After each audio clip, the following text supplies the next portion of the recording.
বন্ধুরা কি রান্না করবো দেখো, এই চিংড়ি মাছ এনেছি। চিংড়ি মাছ দিয়ে আলু দিয়ে ঝাল করে দেখাচ্ছি। চিংড়ি মাছটা আমার আগে থেকে কাটা আছে, রান্না করব। কড়া গরম হয়ে গেছে, কড়ার মধ্যে তেল দিয়ে দেবো, শুকনো লঙ্কা ফেলে দেবো, ফোড়ন করব, কুচানো পেঁয়াজ দিয়ে দেবো। পেঁয়াজটা ভেজে নিয়েছি, এবার চিংড়ি মাছটা দিয়ে দেবো,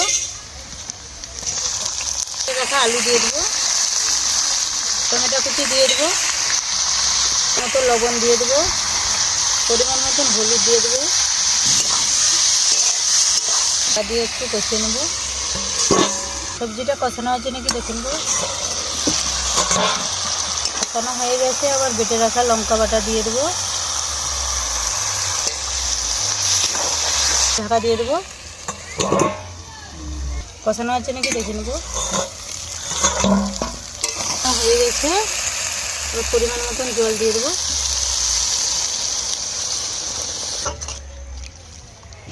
দিয়ে একটু ফুটিয়ে নেবো। তরকারিটা হয়েছে নাকি দেখে নেবো। গুলো দিয়ে দেবো, ধনে পাতা দিয়ে দেবো। হয়ে গেছে, আবার ঢেলে নেবো। চিংড়ি মাছ দিয়ে আলু দিয়ে ঝাল করেছি। এই রেসিপিটা কীরকম হয়েছে আপনারা দেখে শেয়ার করে জানাবেন।